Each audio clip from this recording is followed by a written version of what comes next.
বিবাহ বহির্ভূত সম্পর্ক এখন তরুণদের মধ্যে এমন ভয়াবহ আকার ধারণ করছে, নাটকে, সিনেমাতে, নোবেলে, উপন্যাসে, সব কিছুতে শুধুমাত্র যুবকদেরকে কিভাবে তাদের যৌন চাহিদা এবং আকাঙ্ক্ষাকে কিভাবে জাগ্রত করে তুলবে, এই চেষ্টা সব জায়গায় করা হয়। ভাইরা আমার, এই কারণে ছেলে মেয়েরা বিপদগামী হয়। তারা বিবাহের আগে হারাম রিলেশন এবং সম্পর্ক করে। হারাম রিলেশন এবং সম্পর্ক কখনো একজন মানুষকে সুখী করতে পারে। হারামে আল্লাহ তাআলা কখনো আরাম, সাময়িক ভোগ উপভোগ আর সাময়িক মজ মাস্তি করবেন, ভাব আবেগের মধ্যে ডুবে থাকবেন। বিয়ে তো একসময় করা লাগবে নাকি, না এভাবে কাটায় দিবেন? তো এইভাবে যদি কাটায় দিতে চান, তাকায় দেখেন পৃথিবীর ওই সমস্ত দেশের দিকে যেসব দেশে বিয়ে করার দরকার মনে করে না, মিউচুয়াল আন্ডারস্ট্যান্ডিং এর মাধ্যমে এভাবে সময় কাটায় দেয়, তাদের দিকে তাকায় দেখেন, তাদের পরিণতি দেখেন। দাম্পত্য জীবন, পরিবার বলতে তাদের তেমন কোনো সিস্টেম নাই বললেই হয়, সব ধ্বংস হয়ে গেছে। ভাইয়েরা আমার, ইসলাম সুমহান জীবন আদর্শ। আল্লাহ তাআলা আপনাকে যৌবন দিয়েছেন, যৌবনে যৌন আকাঙ্ক্ষা দিয়েছেন, এটাকে ধরে রাখেন। সময় আসবে, জায়গা মতো ভালোবাসা যা আছে, প্রেম, ভক্তি, আবেগ যা আছে, সব বুকে জমা করে থন। এখন পড়ালেখা করেন, কাজকাম করেন, চাকরি বাকরি, ব্যবসা বাণিজ্য করেন। যখন আল্লাহ তাআলা একজন বৈধ লাইসেন্সধারী জীবন সঙ্গিনী দিবেন, সকল ভালোবাসা তাকে নিবেদন করবেন। আর আগে ভাগে অজাগায় কুজাগায় ভালোবাসা ডাইলা এরপরে বুকের ভালোবাসা এক সময় ওই জায়গা মতো যখন ভালোবাসার দরকার হবে তখন দেখবেন টান পড়ে গেছে। পুঁজিতে তখন কি পড়বে? টান পড়বে। আমাদের যুবকরা বুঝে না, ধ্বংস হয়ে তার সব কিছু ধ্বংস করে তারপরে বুঝে। ভাইরা আমার, হারাম পথে নিজের যৌনতা, যৌন চাহিদাকে, এটাকে চরিতার্থ করার সুযোগ আছে, আমি জানি। আল্লাহ তাআলা 7 ব্যক্তিকে আরশের নিচে ছায়া দিবেন। ওই যুবক যুবতীও এর মধ্যে আছেন যিনি হারাম সম্পর্ক এবং রিলেশন করার অফার পাইছে, সুন্দর, স্মার্ট, ভালো বংশের, এরকম কারোর তরফ থেকে। তারপরেও সে চিন্তা করেছে, আমার আল্লাহ তো এটা হারাম করেছে, এই হারামের জন্য দুনিয়াতেই আমার ভোগ করতে হবে, শাস্তি আখিরাত তো আছেই। এই জন্য সে হিম্মত করে, সৎসাহস করে বলেছে, না, আমি এই পথে যাব না। এরকম যুবক এখন হাজার না, লাখে লাখে যুবকের মধ্যে 1-2 পাওয়া যায়।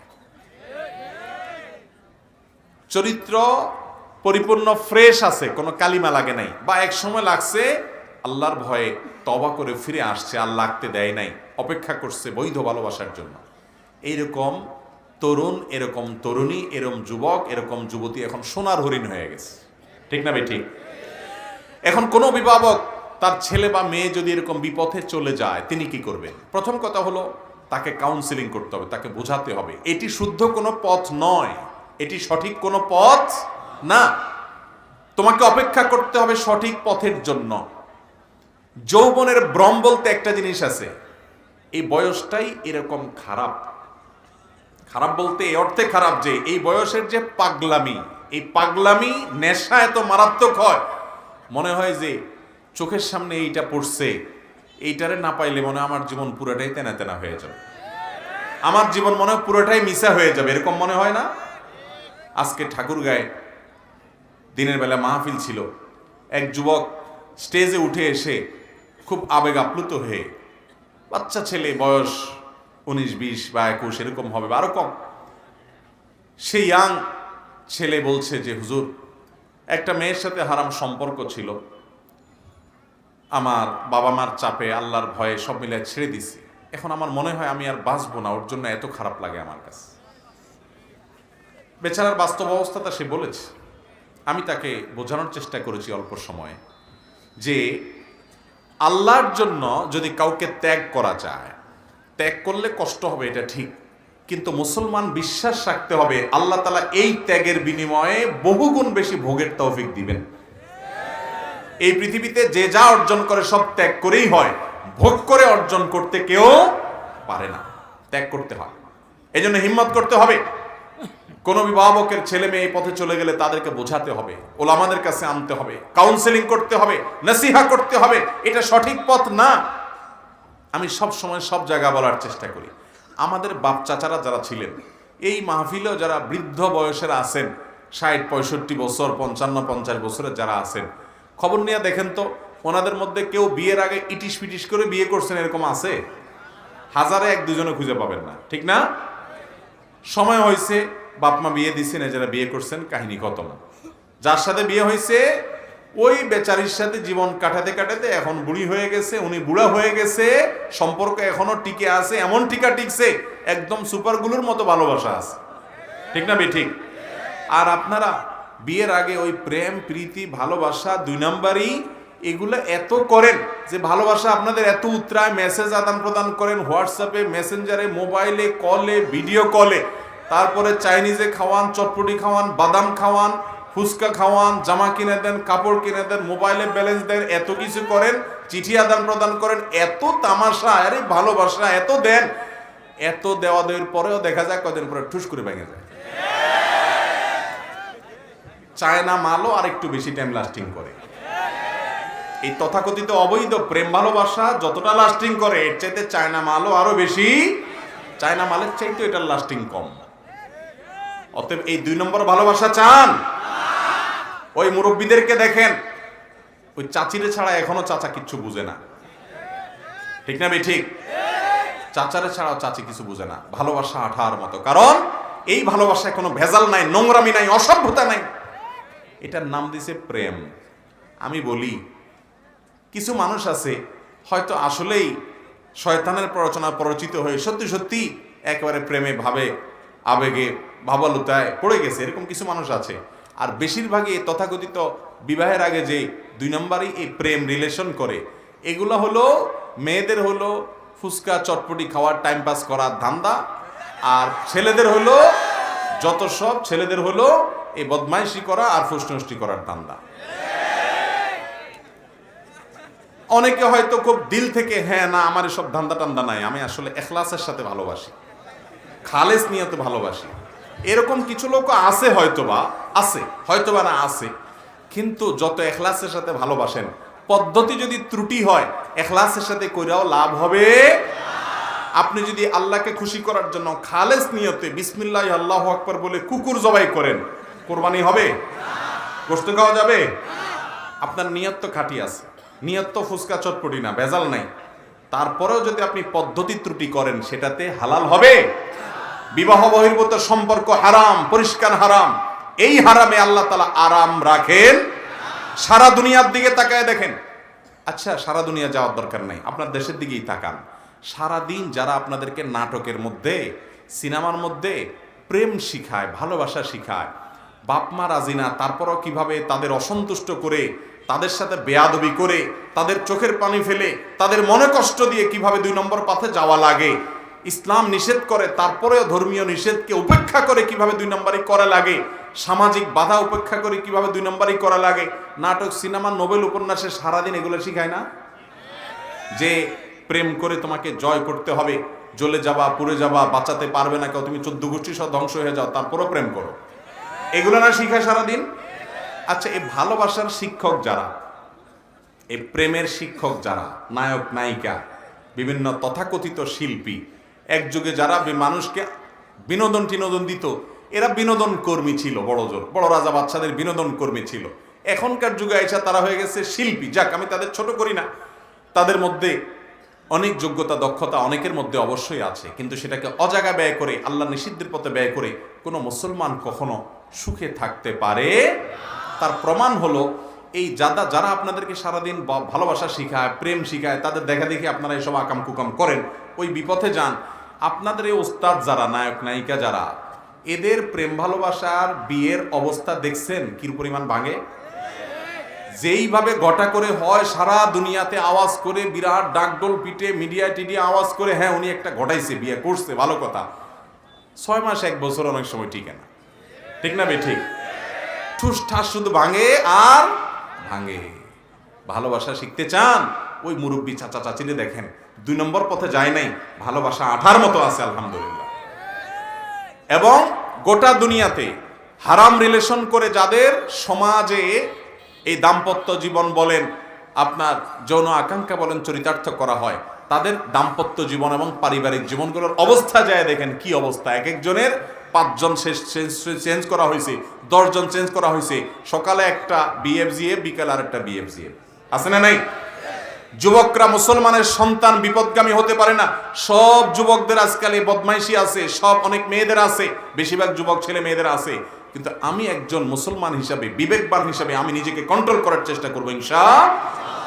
আরে সবাই যা করে আমিও তা করি, তাহলে আমি আর বিশেষ হইলাম কি? জান্নাত তো বিশেষ মানুষদের জন্য, ঠিক না ভাই? ঠিক। ডাইরেক্ট হয়ে যাবেন না, নিজের মেরুদণ্ডে কিছু শক্তি রাখবেন। আল্লাহ বুঝার তৌফিক দান করেন। কোন অভিভাবকের যদি ছেলে মেয়ে বিপদগামী হয়, তাদেরকে বোঝাতে হবে, প্রয়োজনে কড়াকড়ি করতে হবে, ওই 2 নম্বরের পথ বন্ধ করে দিতে হবে। কান্দাকাটি করবে, বলবে আমি মরে যাব, হান হবে, তান হবে, এত সোজা না মরণ। কথা কি বুঝাতে পারছি? হ্যাঁ, বেশি বেলাইন যদি মনে হয় যে না আসলেই কোনো অঘটন ঘটাইতে পারে, অবশ্যই তাকে যথাযথ মনিটরিং করতে হবে। আর সবচেয়ে বড় জিনিস হলো বোঝানো এবং আল্লাহর কাছে দোয়া করা, বোঝানো এবং দোয়া করা। আর এই 2 নম্বরের পথে যেন সে না যায়, সে পথ বন্ধ করার উদ্যোগ নিতে হবে। আল্লাহ তাআলা আমাদের সবাইকে হেফাজত করুন। যত প্রেম করার সমস্যা নাই, ডিভোর্সি মেয়ের দায়িত্ব নিলেই সমস্যা। স্বামী মারা গেছে এমন মেয়েকে বিয়ে করলেও সমস্যা। 2টা বিয়ে করে একজন অসহায় মেয়ের দায়িত্ব কি নিব না? নেওয়া যায় না? মাশাআল্লাহ, একজন বড় মনের মানুষ পাওয়া গেছে। ভাই, প্রথম কথা হলো, দ্বিতীয় বিয়ের কথা আগে পরে বলি, আগে প্রথম বিয়েরটা বলি। আমাদের সমাজে মানুষ অনেক সময় ভালো পথে থাকতে পারে না মানুষের জ্বালায়। ডিভোর্সি মেয়েকে বিয়ে করা ভালো না খারাপ? ভালো জিনিস। একজন মেয়ে ডিভোর্স হওয়া মানেই কি সে খারাপ? কিন্তু আমাদের দেশে দেখবেন কোন মেয়ের তালাক হয়ে গেলে এলাকায় আশেপাশে সবাই তাকে তুলনা দেয়, খোঁটা দেয়, তাকে তাচ্ছিল্য করে, তাকে আক্রমণ করে কথা বলে, খোঁচা দিয়ে কথা বলে, বলে তুই না তালাক খাই আসছস, ভালো হলে তালাক পাইতি। ভাইরা আমার, আমাদের নবী করিম সাল্লাল্লাহু আলাইহি সাল্লামের কন্যারাও তালাক প্রাপ্ত হয়েছেন এবং তাদেরকে পরবর্তীতে নবী সাল্লাল্লাহু আলাইহি সাল্লাম বিয়ে দিয়েছেন ওসমান রাদিয়াল্লাহু তাআলার সাথে। দেখেন, তালাক খাওয়া এটা কোনো মেয়ের খারাপ হওয়ার প্রমাণ সব সময় হতে পারে। অনেক ভালো মেয়ে জুলুমের শিকার হয়ে তালাক প্রাপ্ত হয়ে বাবার বাড়িতে ফেরত আসে। এই জন্য আপনি যদি খোঁচা মেরে কথা বলেন, এই আপনার একটা খোঁচাই জাহান্নামে যাওয়ার জন্য যথেষ্ট হতে পারে। অনেক মহিলারা আছে, অনেক পুরুষরা আছে, তাদেরকে আঘাত দিয়ে কথা বলে, ঠিক না বেটি? এই ডিভোর্সি মেয়েরা, কারো স্বামী মারা গেছে, তারা যদি বিয়ে বসে কোথাও, তো ওইটাকে আমাদের সমাজ ভালো চোখে দেখে না, মনে করে যে ও আবার এই বয়সে বিয়ে করতে গেছে। অথচ বিয়ে করা তার অধিকার, বিয়ে করাটাই তার জন্য উচিত এবং এটাই তার জন্য সেফ পথ, নিরাপদ পথ। কিন্তু সমাজের মানুষ দেখবেন আকাম কোকাম করলে সমস্যা নেই, ভালো কাজ করলেই সবাই সমালোচনা করে, ঠিক না ভাই? ঠিক। তো এই সমস্ত সমালোচনা আমরা শুনবো না। আপনি কোনো ডিভোর্সি মেয়েকে, কোনো বিধবা মেয়েকে যদি বিয়ে করেন আল্লাহকে খুশি করার জন্য, যে আল্লাহ আমি স্যাক্রিফাইস করলাম, অবশ্যই আপনি আল্লাহর কাছে সওয়াব পাবেন। এবার আসে দ্বিতীয় বিয়ের কথা। দ্বিতীয় বিয়ে করবেন, ভালো কথা। দ্বিতীয় বিয়ে করার জন্য প্রথম কথা হলো, আপনি 2 জন স্ত্রী বা একাধিক স্ত্রী থাকলে তাদের প্রতি সমতা বজায় রাখতে পারবেন কিনা, এভাবে আপনার কনফিডেন্ট আছে কিনা, নাকি একদিকে ঝুঁকে গিয়ে আরেকজনে ভুলে যাবেন। আমি অনেকের কথা জানি, জোশে পড়ে বিধবা মেয়ের আশ্রয় দিতে গিয়ে, তাকে সহায়তা করতে গিয়ে বিয়ে করছে, কয়দিন পরে জোশ থেমে গেছে, আর ওই বেচারির খোঁজ খবরও নেয় না। এরকম যেন না হয়, সকল শর্ত পূরণ করে করতে হবে। একাধিক বিয়ে করা এটা আরেক মুশকিল। আমাদের সমাজে একটার বেশি বিয়ে করলে আশেপাশে মানুষ এমন একটা ভাব করে, মনে হয় লোকটা জেনা করছে, এরকম খারাপ চোখে দেখে। উদ্দেশ্যমূলকভাবে ইসলামের শত্রুরা মুসলমানদের কাছে হালাল বিষয়গুলোকে খারাপ করে তুলে ধরছে। ইবলিস এক্ষেত্রে কাজ করছে। আল্লাহ যেটাকে হালাল করেছেন, ওটা যদি আপনি হারাম মনে করেন, ওইটাকে যদি আপনি খারাপ মনে করেন, ইমানই থাকবে না, ইমানই থাকবে না। এত জটিল বিষয়। আল্লাহ আমাদেরকে বোঝার তৌফিক দান করুন। এরপরে প্রশ্ন হলো, শুকনা গোবর দিয়ে রান্না করা জায়েজ আছে কিনা? শুকনা গোবর এটাকে বিভিন্নভাবে জ্বালানি হিসাবে আমাদের দেশে গ্রামাঞ্চলে অনেক জায়গায় ব্যবহার করা হয়। তো রান্নার কাজে যদি শুকনা গোবর ব্যবহার করেন, ওইটা পুড়ে ওইটার আগুনে রান্না করেন, তাহলে সে রান্না খাওয়া হালাল হবে। ওই রান্না খাওয়া হালাল হবে, এই রান্না খাওয়াতে কোনো অসুবিধা হবে দেখার বিষয় হলো পাতিলে যে রান্না করছেন ওই চাল ডাল মাছ গোশত তরি তরকারি এটা টাকা হালাল টাকা দিয়ে কিনছেন কিনা, এটা হলো মূল দেখার বিষয়। ওই আসলটা জিগান না, শুধু নকলগুলা জিগান, ডানে বামে আতায় বাড়ান, কি দিয়া জ্বালানি করছেন ওটা বিষয় না, ওই পাতিলের ভিতরে যেটা আনছেন ওটা কি চুরি করে আনছেন কিনা, আর আইল ঠেলে তার দিয়া আপনার চাউল বানায়া ধান চাষ করে চাল বানায়া তারপরে এসে আনতেছেন, ওই হারাম খাইতেছেন কিনা সেটা হলো দেখার বিষয়। কথা কি বুঝাতে পারছি? হারাম যদি হয়, হারাম খানা যদি হয়, ওইটা যদি একেবারে কাঠের লাকড়ি দিয়াও আপনি আগুন জ্বালান তাতেও ওই খাওয়াটা হালাল হবে। আর যদি পাতিলের জিনিসটা হালাল থাকে, মাথার ঘাম পায়ে ফেলে রক্ত ঝরা টাকা দিয়ে টন টন করে বাঁচবে এরকম ফ্রেশ হালাল টাকা, ওইটা দিয়ে যদি বাজার করে আপনি, ওইটা দিয়ে যদি ফসল উৎপাদন করে আপনি রান্না বাড়া করেন, তাহলে গোবর দিয়ে রান্না করলেও সেটা হালাল হবে। কারণ গোবর তো আগুনে পড়ে ছাই হয়েছে, উত্তাপ দিছে, ওইটা তার পাতিলে ঢুকে নাই যায়। পাতিলে ঢুকলে না ওইটা নাপাক হইতো, নাজায়েজ হইতো। যেহেতু পাতিলে ঢুকে নাই, অতএব গোবর দিয়ে রান্না করলেও ওই রান্না করা খাবার খাওয়া হালাল হবে। কথা কি বুঝাইতে পারছি? এরপরে প্রশ্ন হলো, মাথায় খোপা বাঁধা অবস্থায় কি নামাজ হবে? মেয়েরা নামাজ পড়ার সময় তাদের মাথার খোপা তারা বেঁধেও নামাজ পড়তে পারে, চুল ছেড়েও নামাজ পড়তে পারে, অন্য কোনো ভাবে রেখেও নামাজ পড়তে পারে। মূল বিষয় হলো নিষিদ্ধ কোনো অবস্থাতে যেন না থাকে। অর্থাৎ বিশেষ করে নামাজের মধ্যে মেয়েদের মাথা থেকে পা পর্যন্ত পুরো শরীর ঢেকে নামাজ পড়তে হয়। 2 হাতের কবজি, 2 পায়ের পাতা এবং চেহারা, এইগুলা ছাড়া আর বাকি পুরো শরীর ঢেকে রাখতে হয়, চুলও ঢেকে রাখতে হয়। অতএব বড় ওড়নার ভেতরে চুল আবৃত রেখে নামাজ পড়বেন। সেখানে তিনি খোপা বাঁধছেন না বাঁধেন নাই, এটার সাথে নামাজ হওয়া না হওয়ার সম্পর্ক নাই। কথা কি বুঝতে পারছি? ফজরের ওয়াক্ত কখন শেষ হয়? সূর্য ওঠা বলতে সূর্য লাল হয়ে ওঠা নাকি ফর্সা হওয়া, কখন নিষিদ্ধ সময় হয়? ভাইরা আমার, সূর্য কখন উদিত হয়, আপনি যেই এলাকাতে যেই অঞ্চলে বসবাস করেন এখানে সূর্য কখন বের হয় তখন নামাজ নিষিদ্ধ হয়। সূর্য কখন উদিত হয় আজকাল তার টাইমিং আধুনিক যুগে প্রতিদিনেরটা প্রতিদিন অনলাইনে অফলাইনে বিভিন্নভাবে জানা যায়। এতটা এত মিনিটে সূর্য উঠে, ওই সূর্য ওঠার টাইম ফলো করে আপনি তার কয়েক মিনিট আগে ফজর নামাজ পড়া বন্ধ করবেন। কারণ সূর্য যখন উঠে ওই মুহূর্তে নামাজ পড়া হারাম। ওই মুহূর্তে নামাজ পড়া কি? সূর্য পূজারীরা এই সময় সূর্যকে সিজদা করে, তাদের সাথে যেন সাদৃশ্য না হয় সেজন্য এই টাইমে নামাজ পড়া নিষেধ। ঠিক একইভাবে সূর্য যখন ডুবে ওই টাইমেও নামাজ পড়া নিষিদ্ধ, কারণ ওই টাইমে সূর্য পূজারীরা সূর্যকে পূজা করে। এই জন্য সূর্য যখন উঠে তার আগে পরে কয়েক মিনিট নামাজ পড়া উচিত না, একদম লাস্ট মোমেন্টে গিয়ে। তো এই জন্য পশ্চিমা পূব আকাশে সকালবেলা যে লালের কথা বলছেন, সূর্য ওঠার অনেক আগে থেকে লাল হয়। তো ওই লাল হলেই যে নামাজ নিষিদ্ধ হবে ব্যাপারটা সেরকম না। সূর্য উঠার সময় হবে যখন, তখন নামাজ হারাম হবে। কথা কি বুঝাতে পারছি? আর সাদা ভাব যদি বলেন, তো সাদা ভাব তো তার অনেক আগে থেকেই থাকে। সূর্য ওঠার আধা ঘন্টা 1 ঘন্টা আগে থেকে কি থাকে আকাশে, পূর্ব আকাশে বিশেষ করে সাদা ভাব, সাদা আভা থাকে।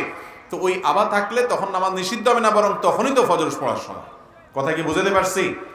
অতএব সূর্য যখন উঠবে অনলাইনে নেটে দেখবেন যে আজকে সানরাইজ কখন হবে, সূর্য কখন উঠবে, ক্যালেন্ডারে দেখতে পারেন, অথেন্টিক ক্যালেন্ডারে, ওইটা অনুযায়ী ফজর নামাজ পড়বেন। আলী রাদিয়াল্লাহু তাআলা গায়ে তীর গেঁথে ছিল, তখন নামাজরত অবস্থায় তিনি ছিলেন, সেটা নামাজরত অবস্থায় বের করা হয়েছে, এই ঘটনা কি সত্যি? ভাইরা, এরকম একটা কথা আমাদের সমাজে প্রচলিত আছে যে আলী রাদিয়াল্লাহু তাআলা আনহুর পায়ে তীর বিদ্ধ হয়েছে, নামাজের সময় এটা খুলতে বলা হয়েছে। তার নামাজের মধ্যে মনোযোগ এত বেশি যে তীর খোলা হলে তিনি টের পায় নাই, কষ্ট হলেও তিনি আঁচ করতে পারেন না। এই কথা বিশুদ্ধ কোনো হাদিস গ্রন্থে বর্ণিত হয়নি। এটি শিয়াদের বিভিন্ন বই পুস্তকে নানাভাবে বর্ণিত হয়েছে, গ্রহণযোগ্য কোনো সূত্রে এটি প্রমাণিত নয়। অথচ আমাদের সমাজে অনেকেই এটা বলে বেড়ান, এটার অথেন্টিক কোনো সোর্স নাই। এরপরে প্রশ্ন হলো, চেয়ারে বসে নামাজ পড়া যাবে কিনা? আমরা দেখছি বহু লোক সারাদিন সাংসারিক কাজের জন্য দৌড়ঝাঁপ, ব্যবসার জন্য কঠিন পরিশ্রম করে দিন কাটান, আর নামাজের সময় চেয়ারে বসে ধপ করে আদায় করেন। এটা কতটুকু যুক্তিসঙ্গত? ভাই, এটা ঠিক। অনেক লোক গাছে উঠতে পারে, উপর হয়ে ধান কাটতে পারে, ধানের চারা লাগাইতে পারে, ক্ষেত নিড়াইতে পারে, মাটি কাটতে পারে, সব পারে। শুধু মসজিদে এসে একটা চেয়ার নিয়ে উনি সাহেবগিরি করে নামাজ পড়েন। এই রকম যদি হয় যে উনি সব সময় উপর হইতে পারে, বসতে পারে, কোমর ভাঙতে পারে, সব পারে, মসজিদে আইসা বলে না শরীরটা ভালো লাগতেছে না, একটু চেয়ারে বসে নামাজ পড়ি, তাহলে তার নামাজ হবে না। ফরজ নামাজ যদি এরকম পড়ে ওই নামাজ হবে না। হ্যাঁ, যদি সত্যি এরকম হয় যে লোকটা হাঁটতে পারেন, দাঁড়াতে পারেন, কিন্তু রুকু করার জন্য যে কোমর ভাঙতে হয়, হয়তো মেরুদণ্ডের হাড্ডিতে কোনো অসুবিধা আছে, এটা পারেন না, অনেক ব্যথা হয়, অথবা এটা করলে তার ভয়াবহ কোনো ক্ষতি হবে, অভিজ্ঞ ডাক্তার বলেছেন, তার রিস্ক আছে অনেক বেশি, এরকম হতে পারে। সেজদাতে, রুকুতে কোমর ভেঙে ভেঙে যে যেতে হয়, এটা পারে না, কোমরে অথবা মেরুদণ্ডের সমস্যা আছে, এরকম যদি হয়, উনি হাঁটতে পারেন, তাহলে সেক্ষেত্রে তিনি দাঁড়িয়ে নামাজ পড়বেন, যেহেতু এটা করতে পারেন, অতটুকু ক্ষমতা তার আছে। রুকু করার মতো অবস্থা নাই, অসুবিধা হয় হাড্ডিতে, কোমরে, সেজন্য তিনি আস্তে করে চেয়ারে বসে হালকা ঝুঁকে রুকুর নিয়ত করে নামাজ পড়তে পারবেন। অতএব দেখতে হবে লোকটা আসলে মাজুর কিনা। একটু শরীর খারাপ লাগে আর চেয়ার টেনে নামাজ পড়া শুরু করলাম, এই কাহিনী করলে নামাজ হবে না। অথবা আপনার সব করতে পারি, মসজিদে এসে মাজুর সাজা যায়, সেটাও নামাজ হবে না। হ্যাঁ, ওই যে উপর হয়ে কিছুই করতে পারেন না উনি, তখন তার জন্য রুকু সিজদা ইশারায় করে চেয়ারে বসে একটু ঝুঁকে নামাজ পড়লেও নামাজ হবে, মাটিতে বসে ঝুঁকে পড়লেও নামাজ হবে। কথা কি বুঝাতে পারছি? আজকাল আমাদের দেশে মসজিদগুলোতে এত পরিমাণ চেয়ার দেখা যায় নামাজের সময়, এটি কি চেয়ারের দোকান নাকি আকিস প্লাস্টিকের দোকান, এটা নিয়ে সন্দেহ পড়ে যায় অনেক সময়। ঠিক না বেঠিক? আরে ভাই, 20 বছর আগেও তো এত কোমর ব্যথার রোগী ছিল না এই দেশে, ছিল? কোত্থেকে এত কোমর ব্যথার রোগী আসছে? আল্লাহ কোমর ব্যথার রোগীদের কোমর ভালো করে দেয়, আর যারা কোমর ব্যথার রোগী সাথে আল্লাহ তাদেরকে সাইজ করে দেয়, মানে বুঝার তৌফিক দান করুক আল্লাহ তাআলা। অসুস্থকে বদ্ধ আমরা করতে পারি না, মুসলমান বদ্ধ করবে না। আমরা জানি রাতের শেষ তৃতীয়াংশে আল্লাহ তাআলা আরশ থেকে প্রথম আসমানে নেমে আসে, বান্দাকে ডাকেন তার কাছ থেকে চাওয়ার জন্য। কিন্তু আমাদের অঞ্চলে যখন রাত্রির শেষ তৃতীয়াংশ হয়, তখন পৃথিবীর অনেক দেশে ওই সময় দিন হয়। তবে কি আল্লাহ তাআলা সব সময় প্রথম আসমানেই থাকেন, যেহেতু প্রথম আসমান একটাই? সুন্দর প্রশ্ন ভাইরা আমার। আল্লাহ রাব্বুল আলামিনকে আমাদের নিজেদের সাথে তুলনা করলে হবে না। আল্লাহকে আমাদের সাথে তুলনা করলে আপনি এক জায়গায় গেলে আরেক জায়গায় যাইতে পারেন না। আল্লাহকে আপনি সেটা মনে করছেন? আল্লাহ তো হাকামুল হাকিমিন, আমরা তো সৃষ্টি, তিনি তো স্রষ্টা। আমাদের এখানে যখন ভোর রাত, পৃথিবীর অনেক দেশে, সৌদি আরবে তখন অন্য সময় হতে পারে, পারে কি পারে না? আমেরিকাতে তখন দিনের বেলা হতে পারে, সৌদি আরবে তখন দিনের বেলা হতে পারে। যেখানে যখন ভোর রাত হবে, আল্লাহ রাব্বুল আলামিনের ওই জায়গায়, ওই জায়গার মানুষের আকাশে নেমে আসাটা হবে। আল্লাহ তাআলা একই সঙ্গে অনেকগুলো অবস্থা তার হতে পারে, হাজার লাখ কোটি অগণিত অবস্থা হতে পারে, কারণ তিনি আল্লাহ, আমাদের মতো না। লাইসা কামিথলিহি শাই, তার মতো আর কেউ না, তিনি আর কারোর মতো না। ওয়ালাম ইয়াকুল্লাহু কুফুয়ান আহাদ, তার সমকক্ষ, তার সমতুল্য, তার দৃষ্টান্ত আর কেউ। অতএব আপনি আমি যেটা পারি না, তিনি সেটা পারেন। একই সঙ্গে কোথাও তিনি দেখেন, কোথাও একজনকে অনুগ্রহ করছেন, আরেকজনকে মৃত্যু দিচ্ছেন, আরেকজনকে জীবন দিচ্ছেন, একজনকে ধনী করছেন, আরেকজনকে গরিব করছেন, একজনের বিপদ উদ্ধার করছেন, আরেকজনকে বিপদে ফেলে পরীক্ষা করছেন, এক জায়গায় আযাব দিচ্ছেন, আরেক জায়গায় রহমত দিচ্ছেন, একই সঙ্গে কোথাও বৃষ্টির অর্ডার দিচ্ছেন। হাজার লাখ কোটি কোটি অগণিত কাজ এট এ টাইম তিনি করতে পারেন, তার সাথে আমাদের কোনো তুলনা। আমরা যারা এই প্রশ্ন করি, তারা আমরা আল্লাহকে আমাদের মতো মনে করে চিন্তা করি। আমি যখন দিনাজপুর থাকি তখন তো আমি ঢাকায় থাকি না, যখন ঢাকায় থাকি তখন তার দিনাজপুর থাকি না। তো আল্লাহ যখন এখানে আসমানে আসে, তখন আবার সৌদি আরবের আসমানে কি হয়? সারাদিন কি শুধু আল্লাহ নামানামেই করে নাকি? এটা হলো আল্লাহ সম্পর্কে অজ্ঞানতার কারণে। আল্লাহ তাআলার সাথে কারোর কোনো তুলনা। আরে ভাই, আল্লাহ তো অনেক পরে, আল্লাহর অনেক সৃষ্টি আছে, যে সৃষ্টির ব্যাপারেও আমরা কল্পনা করতে পারি না যে কত রকমের তার ভিতরে বৈচিত্র্য এট এ টাইম থাকতে পারে আল্লাহ সৃষ্টির মধ্যে। সেখানে আল্লাহ রাব্বুল আলামিন আহকামুল হাকিমিন, তিনি কদির, সবকিছুতে সক্ষম। তার ব্যাপারটাকে আমাদের নিজেদের সাথে তুলনা করলে বোকামি হবে।